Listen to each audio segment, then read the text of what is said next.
Let's observe silence for some time.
Om.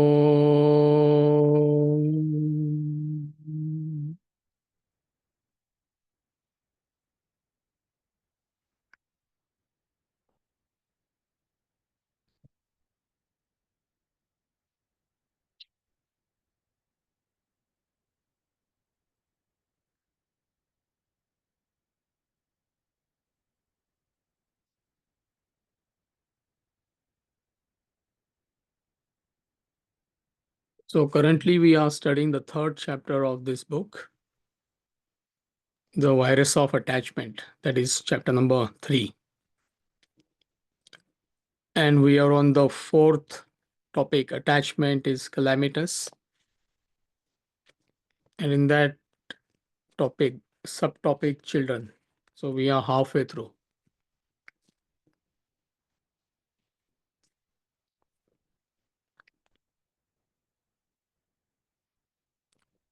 So just to recap what we discussed last week.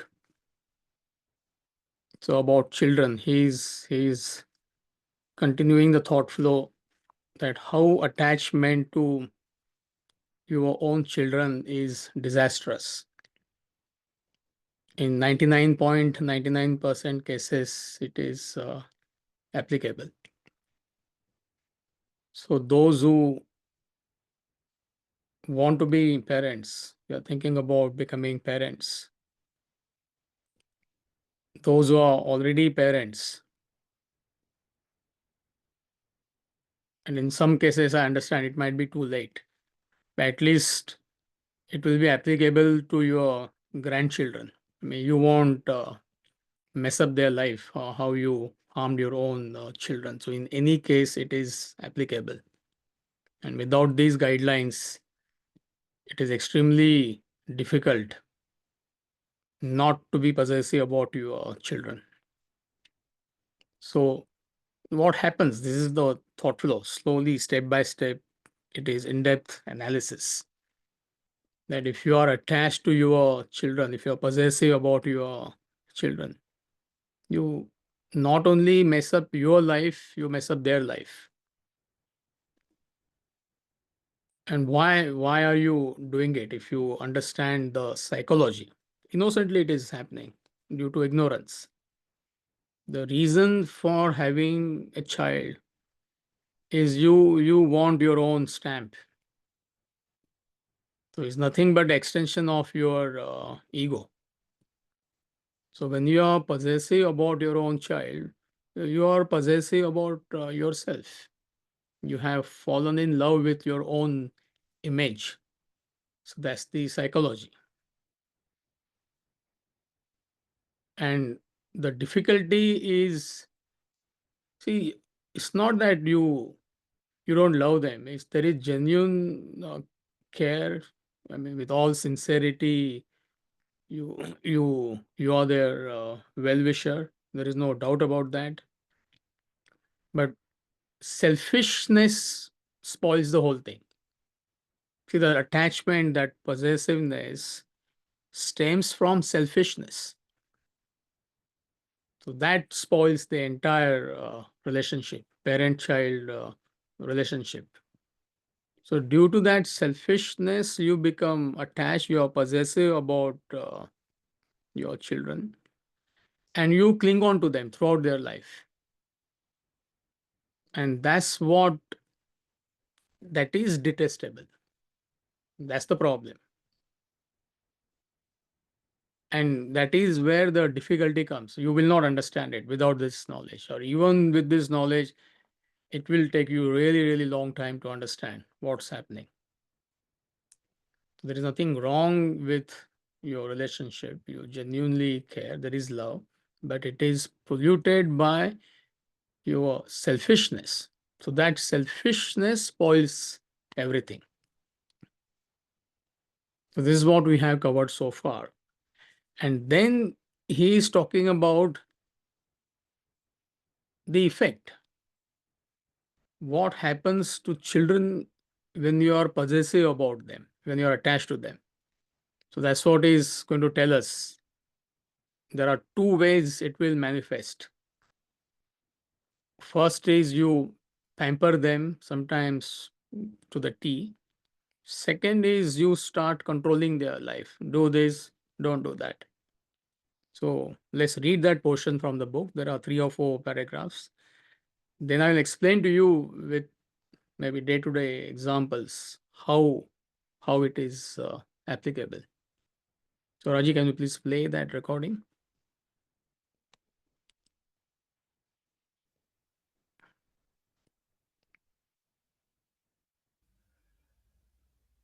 The parents' attachment to the children manifests in two distinct ways. 1. Opulent parents pamper their children by showering finances and appliances, amenities and facilities limitlessly upon them. The young are thus saturated with luxuries only to lose their joy content. 2. Neither class of parents manifest their attachment to possessiveness towards their children. They virtually pester them with constant instructions and directions, pound them with do's and don'ts, doctrines and dogmas, and their directives invariably fall short of reason or judgment. In the first manifestation, the parents indiscriminately let loose money, sensual objects of all sorts upon the kids without restriction. The pampering starts with toys, tricycles and bicycles, later with Ferraris, yachts, jets, and the works. Through indulgence in the luxuries, the kids lose their direction and purpose in life. It corrodes and ruins their lives. Neither parents nor kids conceive the negative effects of such indulgence. That it leads one to a state of neutralization, a state when one loses the pleasure and joy derived from the sense objects of the world, wherein one develops boredom, a stalemate in life which could drive one to commit serious blunders, even suicide. Nevertheless, the well-meaning parents continue to pamper their children with sensual luxuries, not realizing the impending damage to them. With regards to the second manifestation, the parents' attachment and possessiveness fixes their kids in an iron casket. The kids are fettered, shackled by forceful directions and instructions. And when the parents constantly dictate their doctrines and dogmas upon the kids to the extreme, they cannot take it anymore. They buckle under the pressure. Then one of the two dreadful consequences follows.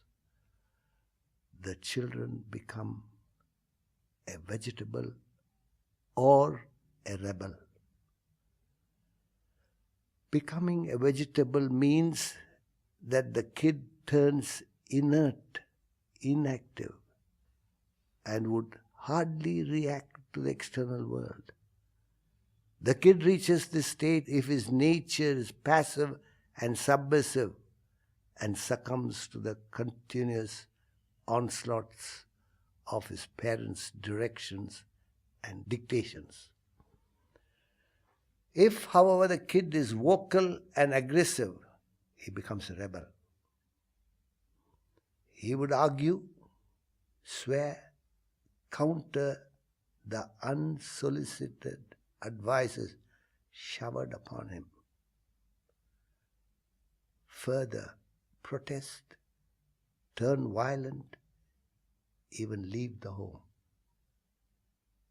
In either case, it is a curse upon innocent children to turn them into a vegetable or rebel in the prime of their youth. It may sound ironic, but the fact remains that this trauma emanates from well-wishing, well-meaning, caring parents. Parents ought to realize the blunder that their love and care lacks the support of a strong intellect, and their rigid controls flow from their emotional attachment rather than a discerning intellect. They must visualize the damage done and the dire necessity of developing the intellect in themselves and their children. So you have to get this portion by heart. By that I mean you really need to understand. This is what is happening in practically all the homes. I mean, I can't see any exception to this. So what is saying that your attachment, your possessiveness to your children, it will manifest in two ways. The first is indiscriminate pampering. So you bombard them with, it starts from the early age, toys. Child needs a toy. There is no doubt about that. But how many toys? I'm not asking you how many toys you had. I mean, those who are in their 30s, 40s, 50s, when you were growing up, how many toys you had? If I go one generation above, those who are in 60s, 70s, maybe they did not have any toys, maybe one or two. Thank God they did not have. That's the reason that generation was saved. You find out how many toys you are getting for your kids. I mean, some of the houses I go, there's a kids' room. It's like a house. You can't even enter. It's like a toy shop. I mean, you can actually go and do shopping, hundreds and hundreds of toys. So it starts with that because you have money. Opulent meaning everybody is opulent here. I mean, don't say that I have to be the richest man in the world. No, everybody is well-to-do here. I can't think of an exception. Meaning everybody has surplus money. So you bombard the kids, you shower them with all the goodies. And those who are relatively well-to-do, it's almost like a status symbol. When the child becomes 17, you buy him or her a luxury car. I'm not getting into the details. I mean, I know at least 10, 15 examples in Detroit, forget about anywhere else. The moment boy or a girl became 17, she was given a key of a fashionable car. Find out from your own, do your own research and find out what happened to those kids.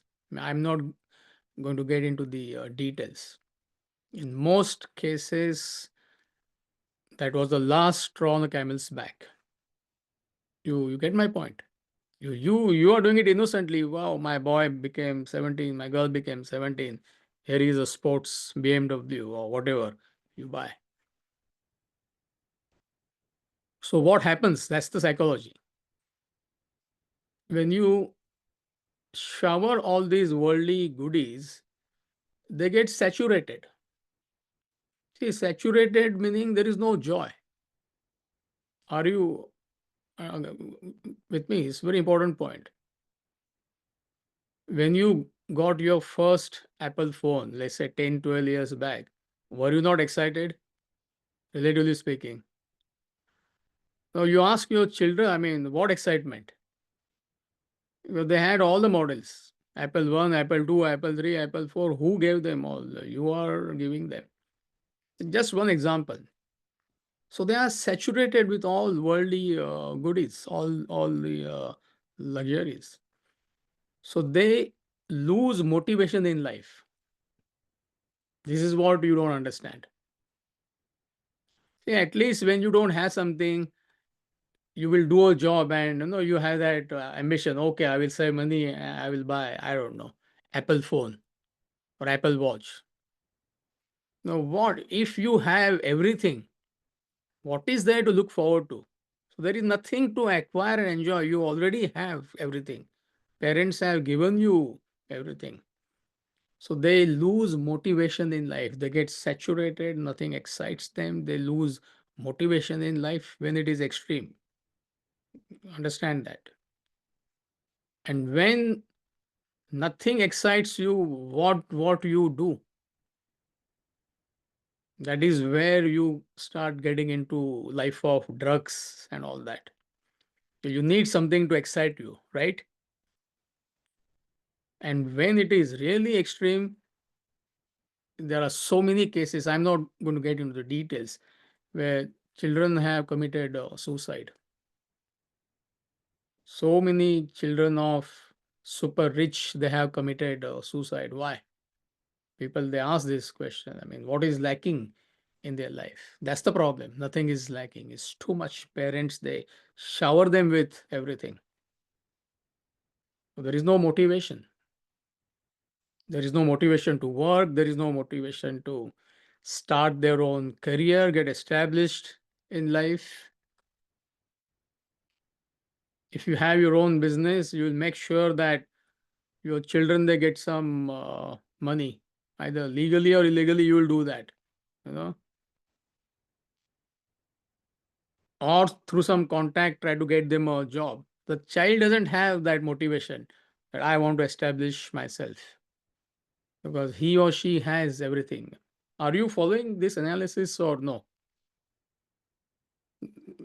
Every other child, this is happening. So unless that child has got his own strong vasanas, then in spite of pampering, he or she cannot be damaged. That is rare, but there are such cases. So you got nothing to do with that. You can say it is divine intervention. Not really. I mean, that child is born with those vasanas. So that is number one.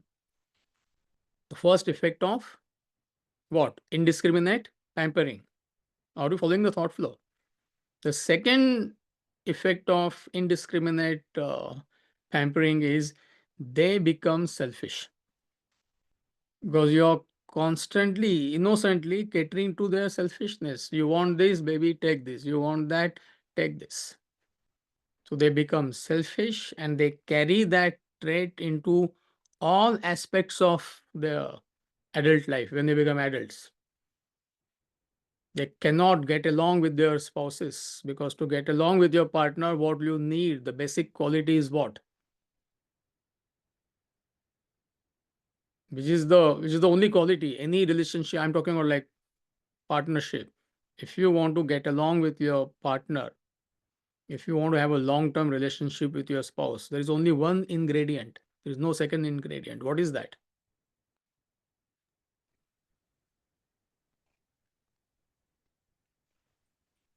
To understand Unselfishness. The unselfishness. There is no second ingredient. And that ingredient itself is lacking. What relationship are we talking about? So you see what harm you are doing to them innocently. He keeps on repeating that. Innocently, you are doing that. You are well meaning. Same attitude they carry in their profession, all aspects of their life.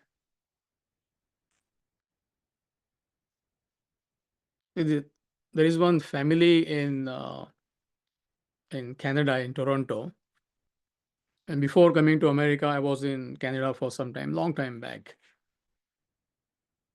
And this family whom I'm talking about, they were very close friends of one of the class members. Even now they are following Vedanta, not the second family, first family, who are my students. So they had a daughter. I mean, she must be in her late 30s or early 40s now. And since the day she was born, Gudiya this, Gudiya that. Gudiya means doll. Now she is, I think, 41, 42. Still she is a doll. Gudiya. That is how they address her.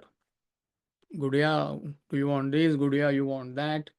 So when that Gudiya, that doll, is a good word to learn. A doll doesn't have that punch. Gudiya. You know, my Indian friends, they will know what I am talking. Tim, he will not understand. But try to understand that word, Gudiya. Even if you say there is something about that word, isn't it? So this Gudiya, when she got married, 23, 24, she moved to America and parents bought her a house. See, it's not that they are like super rich or something. They are well to do. Like they came with nothing to Canada. The Indian parents are highly educated and with their own work, they became successful, earned money and all that. So they, on her wedding day, they gifted her a house in America, West Coast. Nice, beautiful house, 3 bedroom, 4 bedroom, or whatever. 15 years back, it must have happened. And then she was the only daughter. And then they made a blunder of writing their entire property in Gudia's name.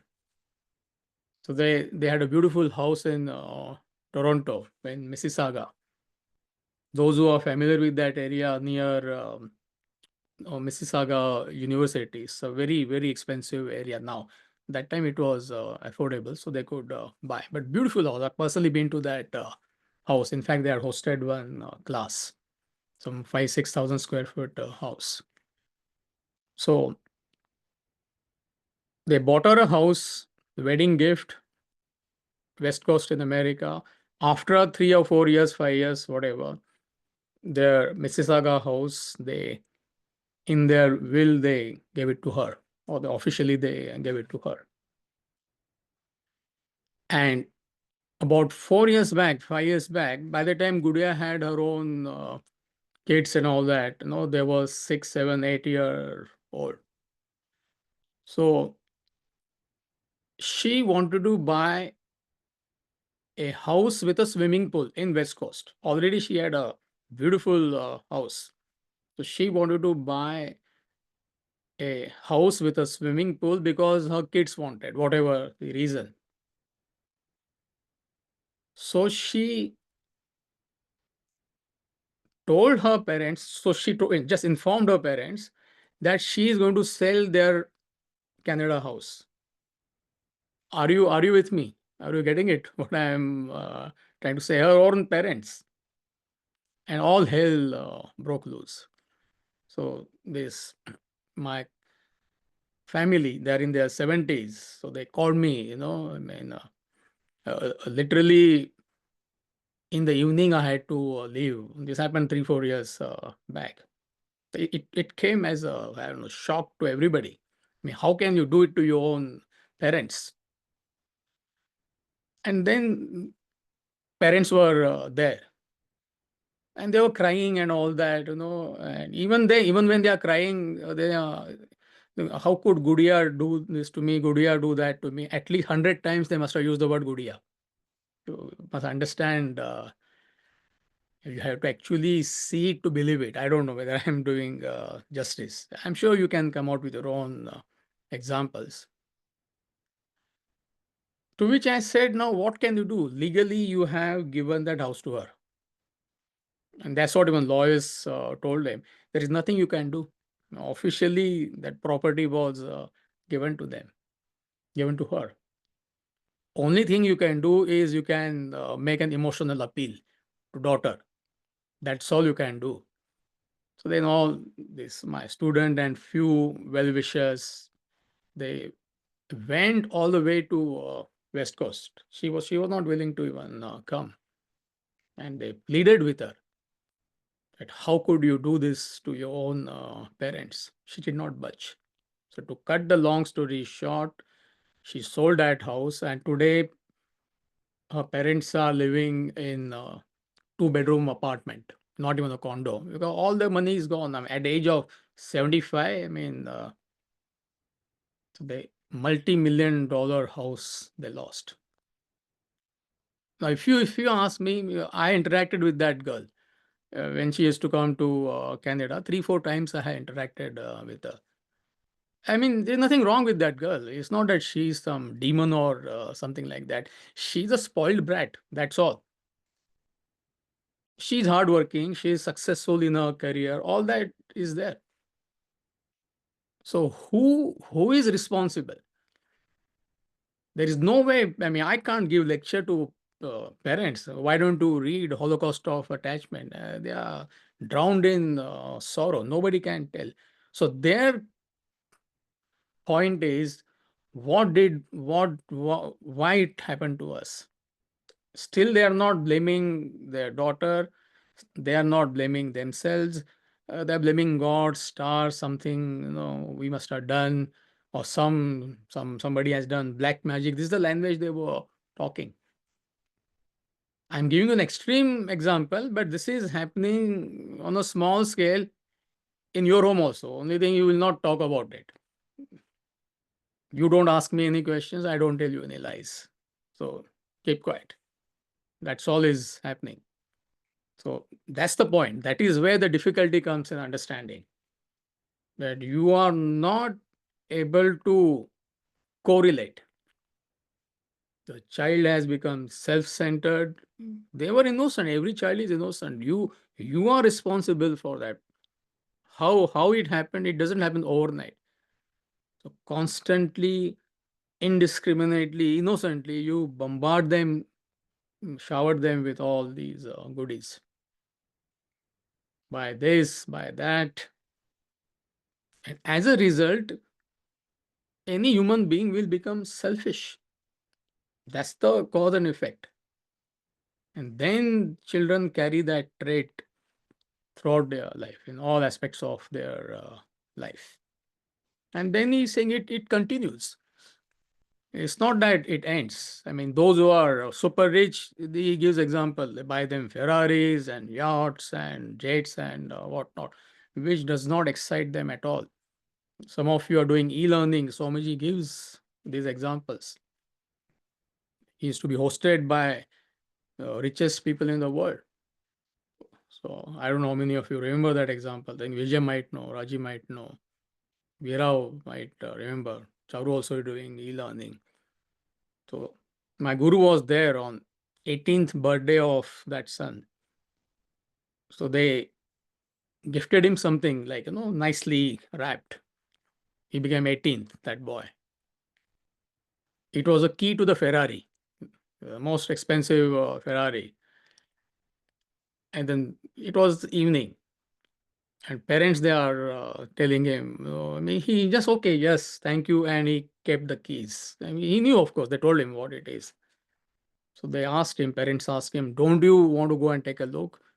He said, no, I mean, tomorrow I will take a look. Something like Ferrari is not exciting him. Some of us will do anything to get Ferrari. You may understand. cooperate with me. The same family, they had villa in Alps, in Swiss Alps. Mother is pleading with her son that why don't you take your friends and spend a weekend there. To which his reply was, "Mom, how boring." So nothing means nothing excites. And the same boy committed suicide at the age of 23. See, these are extreme examples, but it is happening. I mean, in a miniature way, but when it is pronounced, I personally, I know some children who who have become drug addicts and whatnot, alcoholics. There's nothing wrong with them. 99.99% it is parents' fault. But there is no way you can educate parents. So that's the difficulty. How can anybody educate you? That's because attachment is so strong that nothing can penetrate. So that's the difficulty of studying this book, explaining this book. Whom are we trying to explain this? All of you are like totally possessive. So how can this knowledge penetrate? So if one or two people get it, it is okay. That's the reason we have to take up this book. Destination wedding, that's the latest thing. Luxury, grand weddings. I mean, at least some of my Indian friends, I don't know where are they now. They won't attend such classes. So at least don't do it to your grandchildren. Children is gone now. What to do? It's too late. At least don't do it to your grandchildren. And those who are not yet parents, read this 10 times. So what you need to do is just remove your selfishness from that love and affection. That is all. Remove that possessiveness. So that is one. If you pamper, what happens? Then another way attachment manifests is controlling. Do this, don't do that. Do this, don't do that. Constantly. Give them instructions, sermons after sermons. So then there are two consequences of this. If child is aggressive by nature, he will rebel. Good many houses, especially in the Western world, America, they rebel because by nature they are aggressive. Then there is conflict, there is confrontation, there is crying and whatnot. Because you try, that's what he says, you try to put them in an iron cage. So constant conflicts, confrontation, and by the time they are 16, 17, 18, they leave. They can't take it anymore. It's not that they hate you or something, they just can't handle that. And if child is passive, then that child will end up becoming a vegetable. Vegetable meaning good for nothing. That's the very grossest way of explaining it. You take away that ability of struggling in life from them. Can't any challenge they will buckle. This mental issue, that mental issue, some slight change of environment they can't handle. And you again, you cannot correlate that to your, it's like a military commanders. Sit down, get up, get up.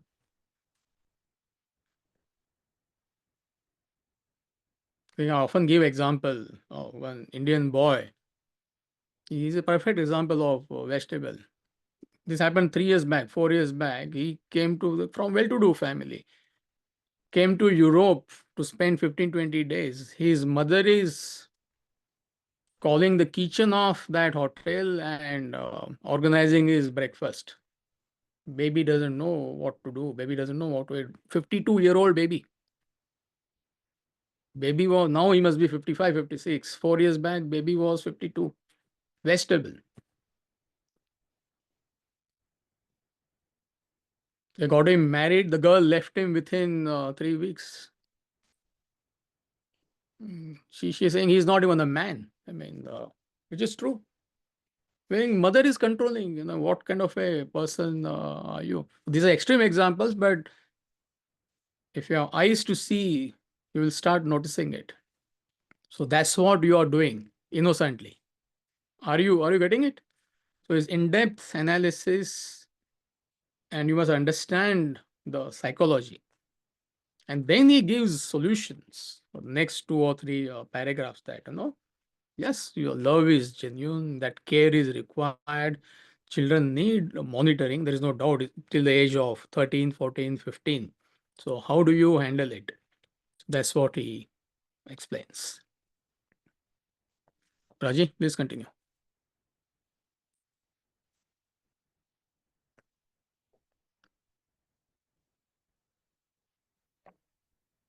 Human beings all over the world suffer from the devastating virus of attachment. For centuries, generations after generations have been spreading the virus. Humans carry this emotional infirmity through their lives, be they Westerner or Easterner, educated or uneducated, prince or pauper, everyone, everywhere, suffer gravely from this viral infection. And graver still, humans pass this virus on to the lives of their descendants.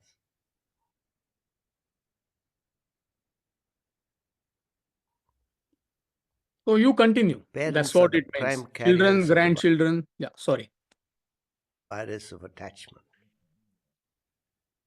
The affliction has gone deep within them, yet they are unaware of it. And they find it difficult to admit it even when pointed out to them. As a result, children contract this mental illness and pass it on in turn to their children. Thus, the virus has now reached epidemic proportions. Ironically, the entire mass of humanity is unaware, indifferent, heedless to such widespread sickness and its bitter complications. People dread AIDS, cancer, and other such diseases, but strangely enough remain dumb, clueless to the glaring effects of the epidemic of attachment. To add fuel to fire, parents as a rule encourage their children to develop attachment from early childhood. They flood them with dolls, toys, even miniature homes to play with. Barbie dolls have become a reality. The idea of a boyfriend, Ken, is implanted in a girl's mind before she reaches puberty. Parents feed their children with this terrible trait of attachment. What follows attachment is a sense of possessiveness. Elders innocently plant the sense of I and my in the minds of the young from the very beginning. A typical example of such a blatant error is to purchase stickers such as John's room, my room, and the like for children's rooms. The noxious seeds of attachment and possessiveness develop into a menacing form as the kids grow up.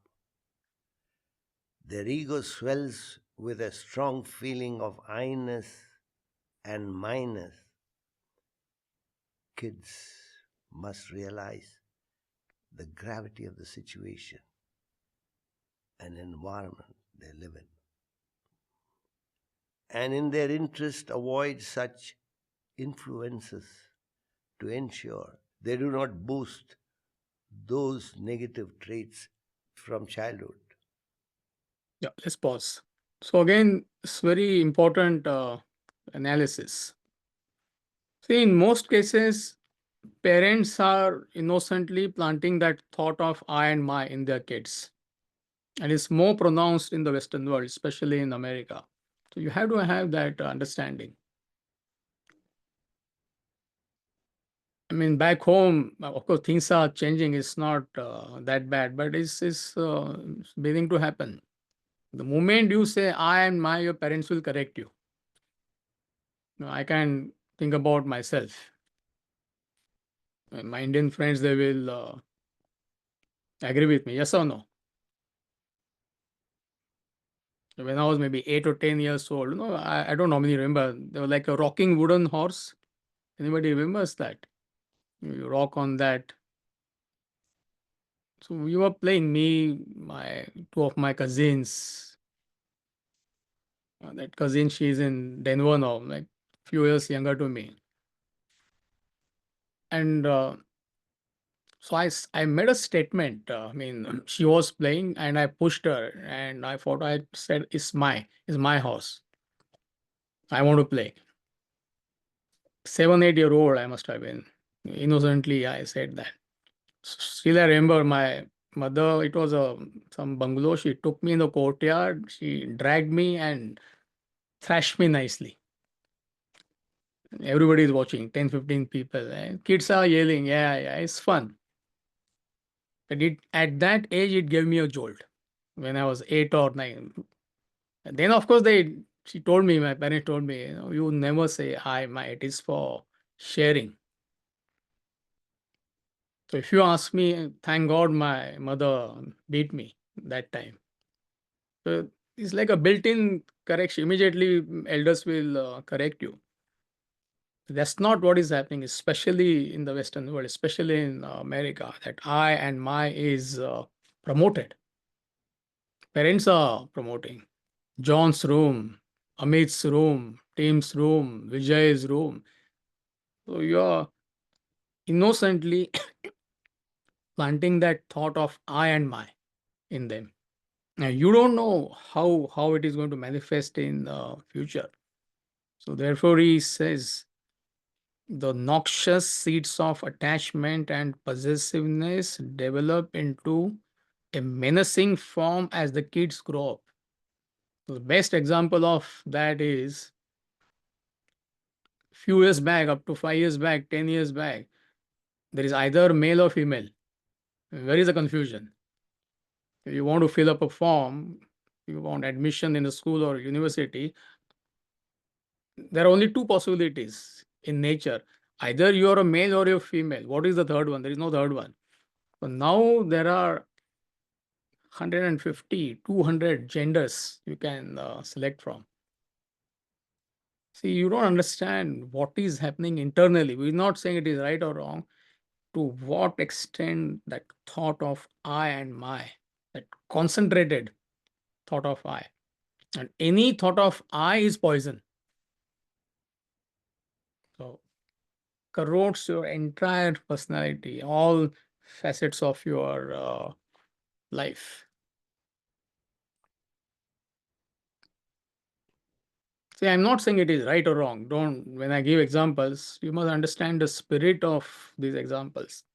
When the girl married, she went to her husband's house. So she changed her name.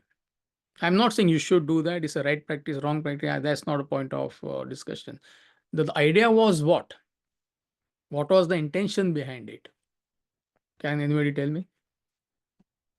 I'm not saying it has to be done or it's the right thing to do. That's no. I'm trying to explain to you the psychology. You understand the psychology, it doesn't matter what you do after that. But what was the psychology?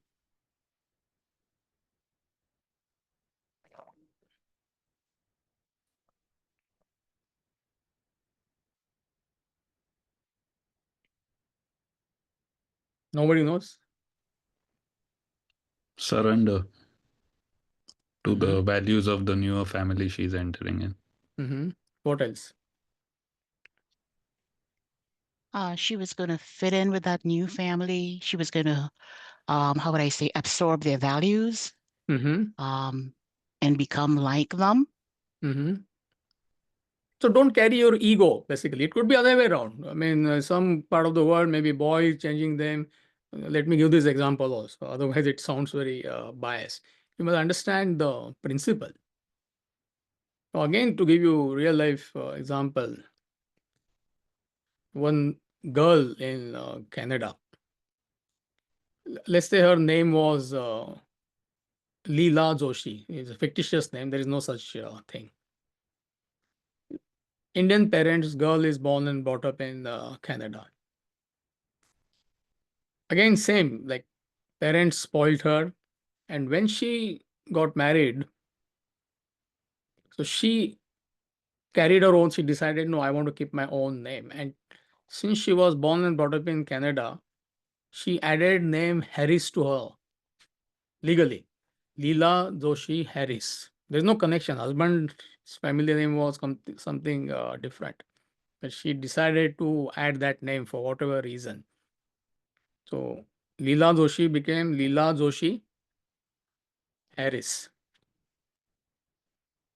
And within, I don't know, 7, 8 years, 6 years, marriage fell apart. She used to beat her husband, literally speaking. And again, nothing wrong. I mean, good girl, but again, spoiled. I was so much. How can you manage any relationship that you carry that I so pronounced that I me? Who are you? Leela Joshi Harris. Can you imagine the ego which you are carrying? And again, if you ask me, parents are the culprits. Totally spoiled her. So therefore, he's saying the noxious seeds of attachment and possessiveness develop into a menacing form. So I gave these two examples. So you cannot correlate. Now with these examples, you can correlate. Forget examples. Don't get lost in examples. Don't analyze these examples beyond a point. You must understand that how that ego destroys your life, all aspects of your life. And innocently, what parents are doing, promoting that I think somebody I corrected here. Yeah, Jigar. I can correct him. Others I can't correct. He's come from a same city, born and brought up in Bombay. So at least sometimes he listens to me or pretends that he listens to me.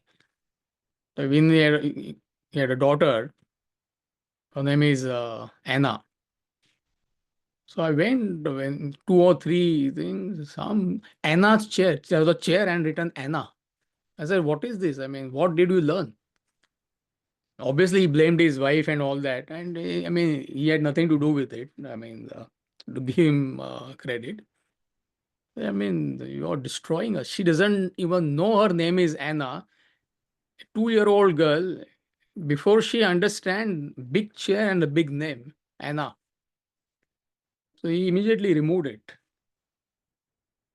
Of course, it was not easy. The mother controls the child and all that, but it was done.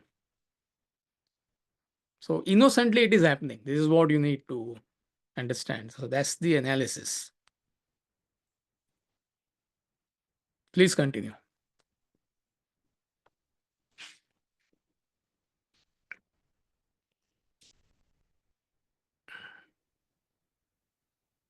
If parents are thus restricted and prohibited from freely controlling and directing their children, they would wonder how then could their children be properly molded in life.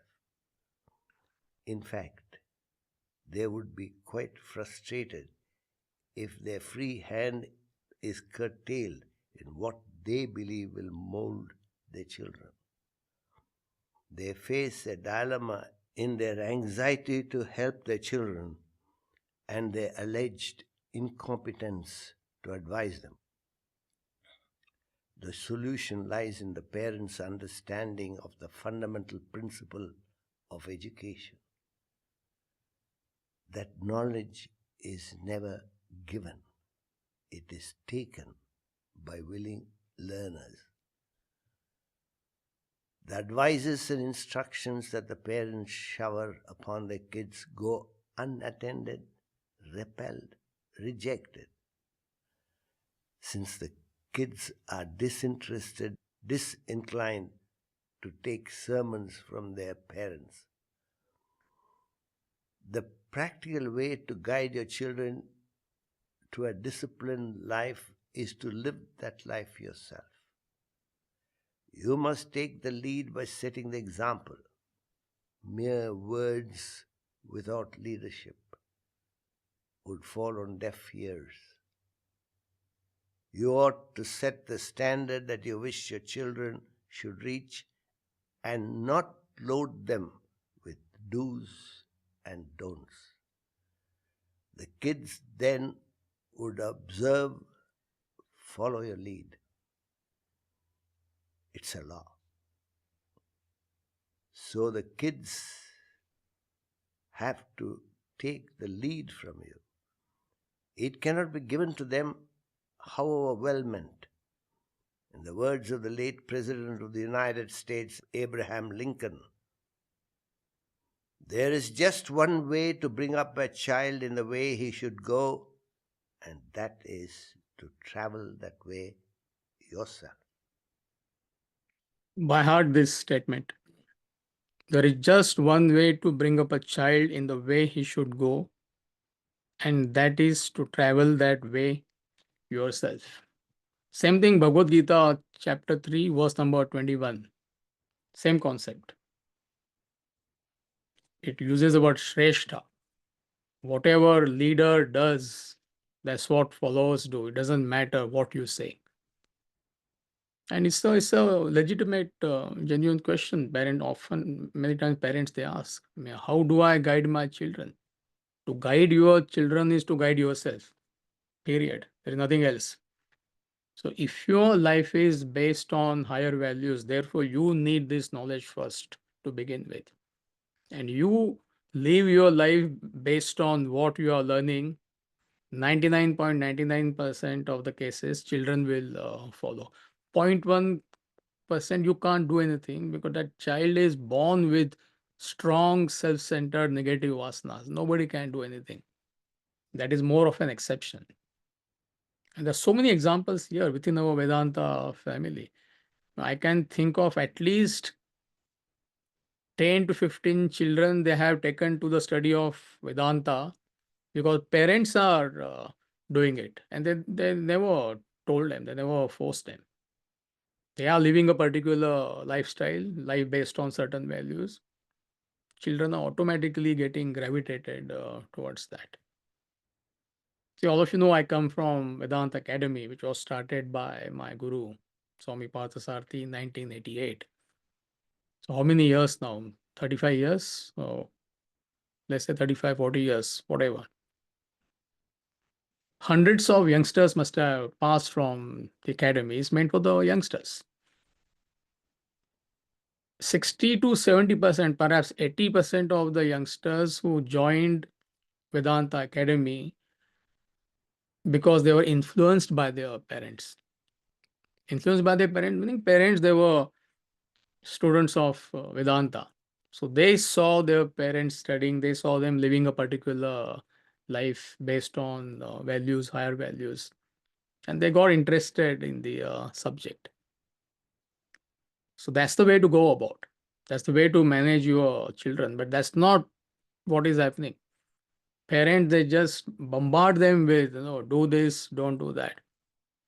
But what about your own lifestyle, which is far from ideal? You should be punctual, you should not eat junk food, you should sleep early. And you are watching TV in your room till 1 o'clock and you tell your kids to go to bed at 9:30, 10 o'clock. If you don't say anything, you just follow a disciplined life, sooner or later, children will follow that. They will emulate you. If your life is positive, they will emulate you. If your life is negative in the sense, lower values, that also they will emulate you. So there is no such thing called as correcting children. That's the problem. You correct yourself. You correct yourself, children, they are automatically corrected. And this applies in 99.99% cases. 1% you can say they have their own strong nature, vasana. So when there you can't say that, no, let them do whatever they want to do. But again, the same principle applies. I mean, you can educate them. After that, you have to leave it to them. And this is what, I'm giving extreme example. Your 16, 17-year-old child is doing drugs. You can't just be a spectator there. You may not be doing that. No, you are clean, but somehow your child has picked up. You can't take a stance. No, okay, one day he will understand. You need to intervene there. I mean, again, you need to educate. And then after that, it is you leave it to them. But if you keep on bombarding, why are you doing this? Why are you doing this? Why are you doing it? It will not work because they don't want that sermon from you. So therefore, he says knowledge is taken, it's not given. And what are you trying to do? You are trying to give knowledge to your children all the time. Dining table, either directly, indirectly, you will try to sermonize them. And talking about parents who get this knowledge, Vedanta. I told some of them, I told them either directly, indirectly, it will boomerang. This knowledge is for your own improvement. And wherever parents have followed this, children have taken to this path. So many examples. I often give example of Uncle Moe's daughter. It's not because I'm her fan or uncle's fan. It's I mean, that girl is born and brought up here. To American mother. Now, what Vedanta she knows? Zero. So from that, she turned vegan 7-8 years back. She went, spent some time in the academy, disciplined girl. She's in a second cycle of e-learning. Why I'm giving this example? Because most of you know her. Parents' father changed. In fact, all these children, they got exposed to this knowledge. No sermons given. So that's what Abraham Lincoln is saying. There is just one way to bring up a child in the way he should go, and that is to travel that way yourself. So you get this knowledge, you change yourself. Children, followers, people who look up to you, automatically they will change themselves. In Sanskrit, there's a fascinating sentence: Yatha Raja Tatha Praja. Like king, like subject.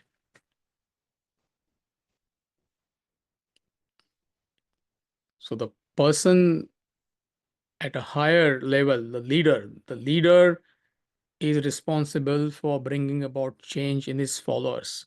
And how he or she can do that? By changing himself, herself. So don't worry about the world. Don't worry about how you want to pass on this knowledge to others. You mind your business. You change yourself.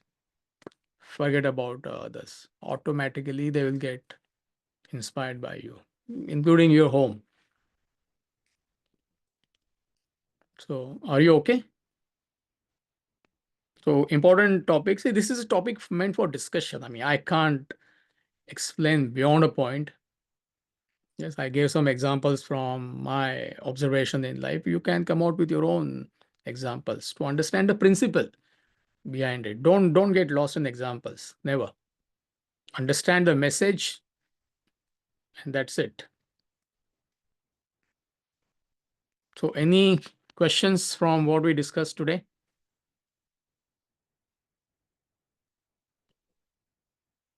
Fortunately, topic is over.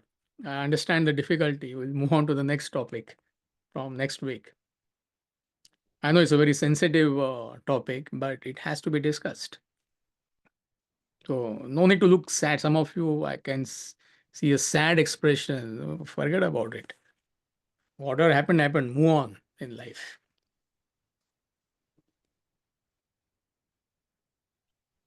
Any doubts?